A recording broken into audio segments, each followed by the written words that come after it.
ముందుగా నా ఛానల్ని చూస్తున్న వాళ్ళు ప్లీజ్ సబ్స్క్రైబ్ చేసుకోండి.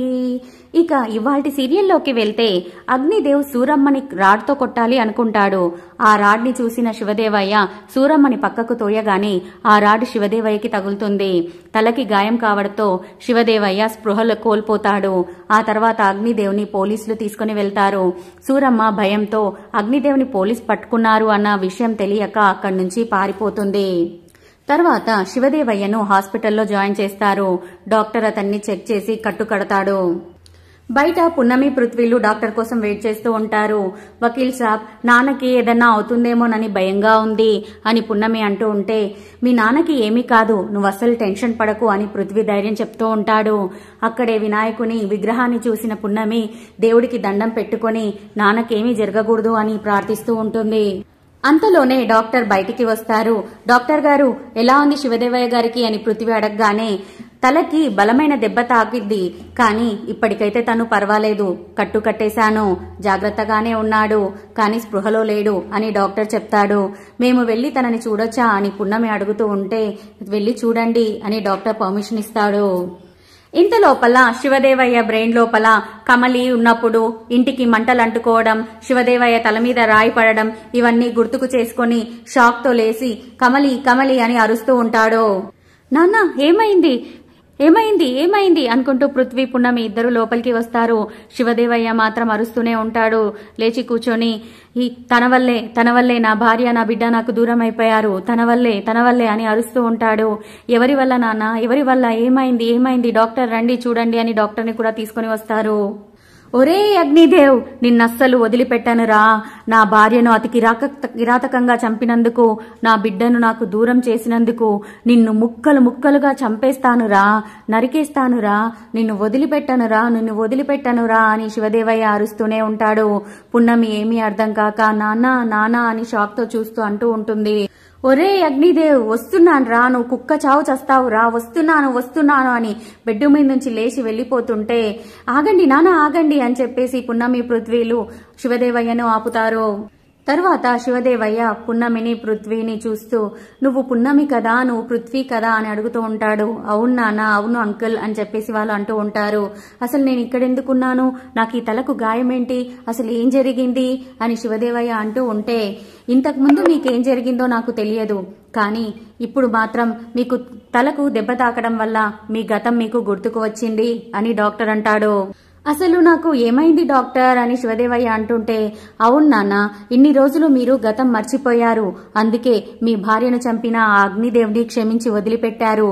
ఈ రోజు మీకు గతం గుర్తుకు వచ్చింది, అందుకే ఆ అగ్నిదేవుని నరికేస్తాను అంటూ బయలుదేరారు అని పున్నమి అంటుంది.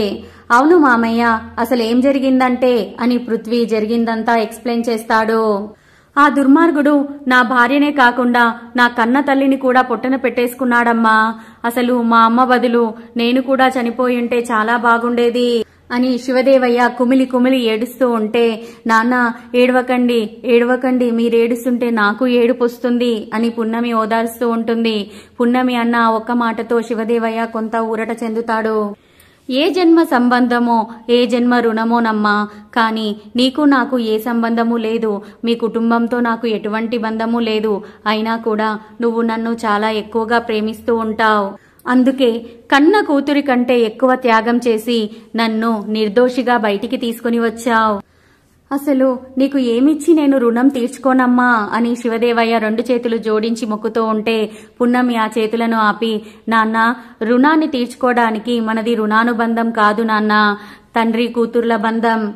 తండ్రికి కూతురికి మధ్య ప్రేమలు, ఆప్యాయతలు, బంధాలు, బాధ్యతలు తప్ప రుణానుబంధాలు అస్సలు ఉండవు నాన్న అని పున్నమి అనగానే, ఆ దేవుడు నాకు అమ్మని దూరం చేసినా అమ్మలాంటి నిన్ను నాకు దగ్గర చేశాడు, అందుకే అనుకుంటా నేను ప్రాణాలతో ఉన్నాను, లేదంటే అందరినీ దూరం చేసిన భగవంతుడు నన్ను ఎప్పుడో తీసుకెళ్లిపోయేవాడు అని శివదేవయ్య అంటూ ఉంటే, పున్నమి ఎమోషన్తో నానా అని నోరుని ఆపుతూ ఉంటుంది. ఎందుకలా మాట్లాడుతున్నారు, మీకు ఎవరున్నా లేకున్నా నేనున్నాను, మిమ్మల్ని నాన్నలా కాదు నా కన్న బిడ్డలా చూసుకుంటాను, మన ఇంటికి వెళ్దాం నాన్న రండి అని పున్నమి అనగానే, మీ ఇంటికా, చాలు అమ్మా, ఇప్పటి వరకు నా వల్ల నువ్వు పడుతున్న కష్టాలు చాలు, వద్దు, ఇక నుంచి నేను నిన్ను బాధ పెట్టదలుచుకోలేదు, నేను మా ఇంటికి వెళ్లిపోతానమ్మా అని శివదేవయ్య అనగానే, అసలు ఏం మాట్లాడుతున్నారు అంకుల్? మీ ఇల్లు మా ఇల్లు ఏంటి? అది మన ఇల్లు, అక్కడున్న వాళ్ళంతా మన వాళ్ళు. ఫస్ట్ మీరు రండి, మనం వెళ్దాం అని పృథ్వీ కూడా సర్ది చెప్తాడు. లేదు పృథ్వీ, ఇప్పటికే నా కోసం మీరు ఎన్నో త్యాగాలు చేశారు, ఇక మీదట నేను మీకు భారం కాలేను అని శివదేవయ్య అంటూ ఉండగానే, మీరు మాకు భారం కాదు నాన్న, బాధ్యత. అయినా ఇప్పుడున్న పరిస్థితిలో మీరు ఒంటరిగా ఉండడం మంచిది కాదు. ఆ అగ్నిదేవ్, మయూక కిరాతకులు ఎప్పుడైనా మీ ప్రాణాలకు హాని కలిగించవచ్చు, కొన్నాళ్ల పాటు మాతో పాటే ఉండండి అని పున్నమి పృథ్వీలు రిక్వెస్ట్ చేస్తే శివదేవయ్య ఒప్పుకుంటాడు.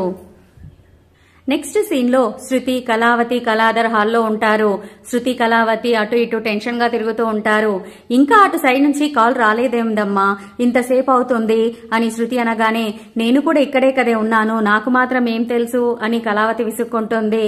అయినా కోర్టులో హియరింగ్ అయిపోయే ఉంటుంది, అగ్నిదేవ్కి ఎన్నిసార్లు ఫోన్ చేస్తున్నా కానీ తను ఫోనే లిఫ్ట్ చేయట్లేదమ్మా అని శృతి అనగానే, అగ్నిదేవ్ ఫోన్ తీయకపోతే ఏమైంది, తన కూతురు మయూక ఉంది కదా, తనకి ఫోన్ చేయి అని కళావతి అనగానే, దానికి కూడా ఫోన్ చేస్తున్నానమ్మా, అది కూడా ఫోన్ తీయట్లేదు అని శృతి అంటుంది.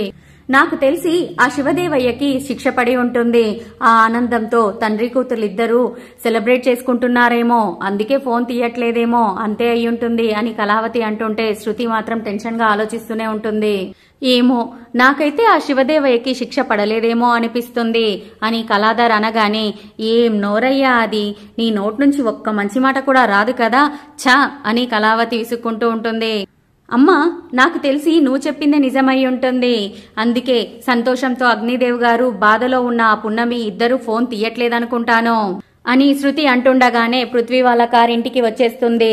అదిగో కార్ శబ్దం వస్తుంది, బావ వచ్చినట్టున్నాడు, వెళ్లి మ్యాటర్ ఏంటో తెలుసుకుందాం పదా అని శృతి వాళ్ళందరూ అక్కడికి బయటికి వస్తూ ఉంటారు.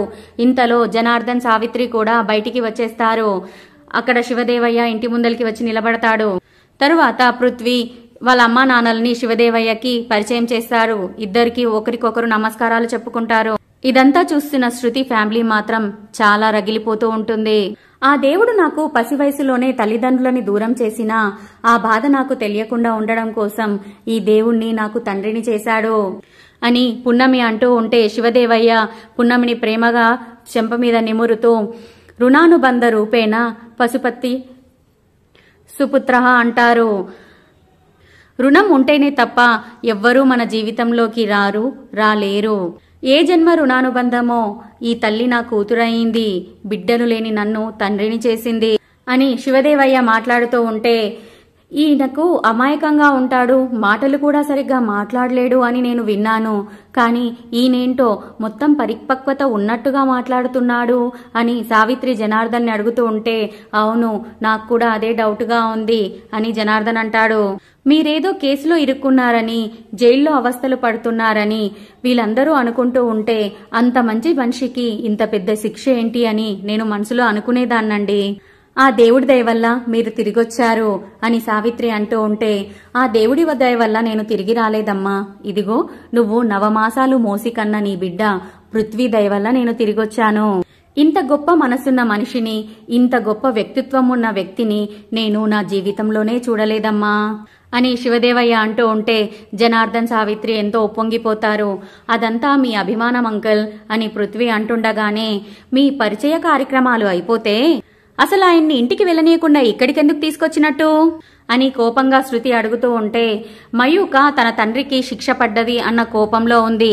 అలాంటి మయూకకు దగ్గరగా ఉన్నప్పుడు ఈయన్ని ఒంటరిగా వదిలిపెడితే ఆమె ఈయన్ని ఏమైనా చేయొచ్చు. అదే కనుక జరిగితే నాన్నని చేతులారా ప్రమాదంలోకి నెట్టిన వాళ్ళమవుతాం. అందుకని మనతో పాటే ఉంటాడని తీసుకొచ్చాం అని పున్నమి అనగానే, అవును, ఈ సమయంలో ఆయన ఒంటరిగా ఉండడం అస్సలు మంచిది కాదు. ఆ అగ్నిదేవ్కి శిక్ష కన్ఫర్మ్ అయ్యేంత వరకు శివదేవయ్య అంకుల్ ఇక్కడే ఉంటారు అని పృథ్వీ కన్ఫర్మ్ గా చెప్పేసరికి, ఇలా అంటున్నానని అసలు ఏమీ అనుకోకురా, అడ్డమైన వాళ్ళందరూ ఇక్కడొచ్చి ఉండడానికి ఇదేమీ ధర్మసత్రం కాదు అని కళావతి అనగానే అక్కడున్న వాళ్ళందరికీ కోపం వస్తుంది.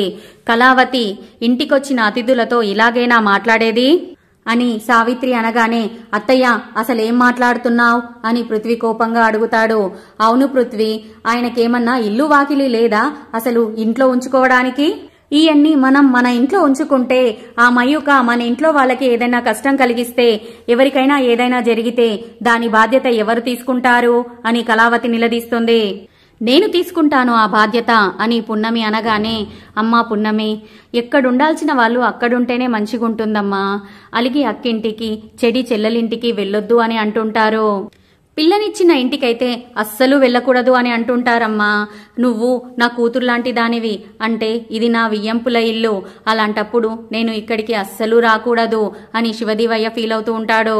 శివదేవయ్య మెల్లగా వెళ్లబోతుంటే పున్నమి పృథ్వీలు ఇద్దరు అతన్ని ఆపుతారు.